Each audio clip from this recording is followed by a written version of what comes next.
Yeah, we on Hook, I had my own model team on Hook with my own equipment, and I had this little loft on what's now the Sony lot. And I became the kind of go-to guy for the art department for the really tricky, challenging stuff that wasn't action props. Tom Pock was leading the team next door to me, building all the marble guns and things like that for the Lost Boys. But I was the guy they'd run to for stuff they'd forgotten, or things that maybe were a little too artistic for the mechanical guys, or I don't know, they made their own decisions. I couldn't say why. But I was happy they did, because I got to make some really fun things. You know, I get really exotic jobs, or I did in those days, and Hook was a perfect example of that, and so was Dracula. On Hook, Bobby Johnston, the machinist that we worked with all the time, was working on Jurassic Park in the early days, and I believe it was Bobby who had heard they were having trouble in the art department designing the sets, because they were building a model of the set of Pirate Town. And so they had to get chunks of shipwrecks, like the front half of a coracle broken off and kludged onto and put on top of a Viking rowing ship that was broken down the middle as a balcony, you know, that sort of thing. And their model makers that they'd used normally to make these architectural models of these sets, it was way beyond their abilities to make these shipwrecks, because you had to know naval architecture to make these things. And it was going very slowly, and the results just weren't satisfying. And so they put out a call to people around, you know, do you know any model makers who can handle this kind of thing? And so Bobby suggested me. So I got a call out of the blue, can you come in tomorrow and meet this guy? And it was John Napier, who, if you're into Broadway, is a very well-known set designer. He designed the original sets for Cats and Miss Saigon, and really talented designer. And he was designing the sets for Hook. And he said, you know, I'm having a lot of trouble. These guys, they can't make shipwrecks, and we've got to make this city, and it's not looking right. And so I said, yeah, I can do that. And so just freehand, I started making a bunch of chunks of ships. You know, they'd give me a sketch, beautiful drawings, just a perspective sketch, and I just freehand build a stern end of a pirate ship, basically. And I did that for a few days, and they said, yeah, it's great, but let's bring in more guys. So I got to hire 2 more guys. I brought in 2 of the best craftsmen in the industry, and we had the best time building these really fun chunks of Pirate Town. It was so much fun, building just, you know, ships ripped in half and repurposed for different purposes, and wheelbarrows made out of a half of a whiskey barrel with oars for handles and a pulley for a wheel, and all carved out of a single block of balsa, eggshell thin, you know, with paper for the hoops on the barrel and things like that. Just delicate, beautiful things. And that's actually where I introduced Steven Spielberg to stereo photography. I'd been shooting still camera stereo photographs for years, and having a lot of fun with it. And so I brought my camera in one day and shot miniature perspective stereo photographs of the now completed set design for Pirate Town, from places where you want to put a camera or a stand, and so then you could look at the viewer of that photograph and feel like you're standing in this enormous set of Pirate Town in stereo, in 3D. And it worked really well. And so when Steven would come in to review the designs, I'd say, here, see this point here? Check this out. And I'd hand him the viewer. Wow, that's really cool. And he loved it, because it really was like standing in the set. And in fact, later when they'd finished building the set at Sony, I would go back to those places where I'd shot the photographs with the viewer and look out across the set and look at the viewer and look out across the set, and it was a really good match. So the guys who built the set really nailed it, and this was probably the most challenging set you could possibly imagine to build.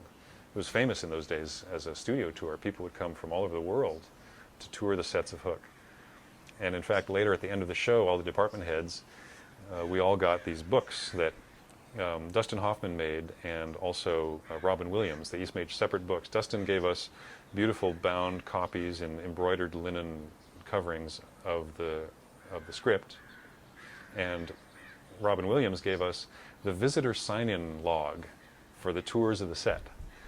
And it's fascinating, because you have the autographs of all these famous people, and they wrote little comments or did little drawings or doodles. Like Terry Gilliam did this drawing of this sort of pirate boot with this pirate head sticking out of it, this guy with a big nose and a pirate hat, and something like R, you know, next to it in this little cartoon. So Terry Gilliam, it was hilarious. Pee Wee Herman toured the sets, and his comment was, "Piratey." It's a really priceless little artifact. And my team and I got to build some really fun things for it. I got to build this pirate ship model, which was a miniature of Hook's pirate ship, which they built full size on the set. I acted as the naval architecture liaison between art department and set construction. So I would fix the drawings on the way to the set. It took longer than that, but fix the drawings so that all the ribs were lining up correctly, and then the guys on the set could actually build the ship, because they didn't know their naval architecture in the art department. So that's one of the things I did. But I had to build a miniature of that same ship, and it was the toy boat that Dustin Hoffman, Captain Hook, is playing with in the bathtub. He's playing with his own pirate ship as like a toy in his bath, and that's this little thing that I built, which I now have at home. It's one of the few things I kept. And actually, I didn't keep it. In fact, it was sitting in that bathtub set in the water for weeks on a set that was sealed as a hot set, because they were going to come back and reshoot. And my team, the guys on my team, found out about that, and it was my birthday coming up. They said to each other, "Come on, we're going to break in." So they broke into the set. I don't know how. Somebody who had a key, I'm sure. And they took the boat and repainted it, because all the paint had flaked off and it was cracked and all screwed up. So they totally restored it and gave it to me as a birthday present. And I was like, wow, thanks. And I was prepared to give it back if they needed it, of course, but they never did, actually. They never ended up reshooting that scene, so it's something I actually got to keep. There was also this, it's like the fun of those problem solving, And I think it was on Hook that I came up, I thought, they wanted a field of, like as if water ahead of where the Lost Boys, the tree of the Lost Boys, that island, and everything. So we knew that one thing you do is you go out into the ocean with a helicopter, and then you get this night, like the pattern of not waves but the little chop, reflections on water at a right angle.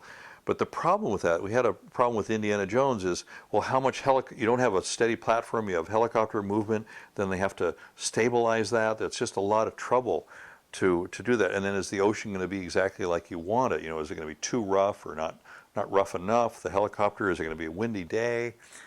And so I was thinking, well, let's see, how could we do that else? So I thought, well, I'll get 2 big sheets of thin plastic about about 10 feet by 4 feet or something like that. And I figured I'd make the pivot point in the distance, and the camera is this way, or I'll do it to you. So it's wider, so when you move it like this, the ocean, the little dips are moving greater towards you, and since the pivot point is back here, they're less, and so you get a good perspective over 10 feet of the wave patterns, And then what I did was on the different sheets, I took kind of opaque, medium, acrylic medium, in kind of a pasty, a little bit thick, and I took a brush and I went this way, so that it had this little, hundreds and thousands of little parallel mushes.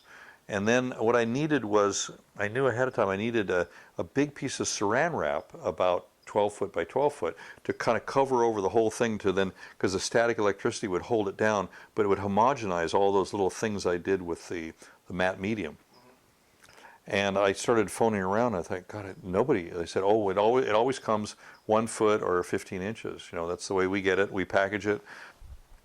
And I wasn't getting anywhere. I was like, I would talk to the purchasing agent, or I'd talk to this person, that person. They say, well, no, it'd be really hard to do that. I just can't imagine how that's going to happen, that we're going to be able to get you a piece 12 by 12, And so I'd call one day, and I'd call another day, and we'd always use the Star Wars card, blah, blah, blah, Star Wars, blah, blah, blah, Lucasfilm, blah, blah, blah, Star Wars, blah, blah, blah, and eventually I get a call from somebody, and he says, hi, Mr. Peterson, here you're looking for some, unusual piece of saran wrap here. And I said, yeah, I really am. And he said, well, I might be able to help you. I'm the president of the company.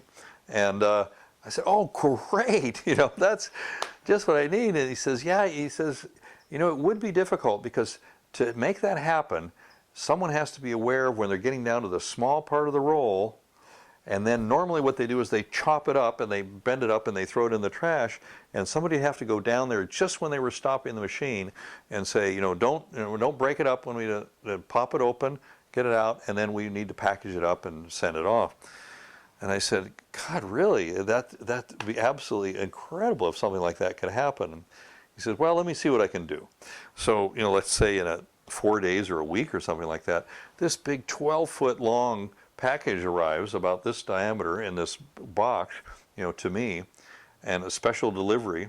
And I open it up, and it's the last of the roll. But it must have had it had maybe 100 feet or something like that on it. It had a lot, but it was just the end of the roll on a big cardboard tube. And sure enough, that was exactly what we wanted, and it worked really good for the shot.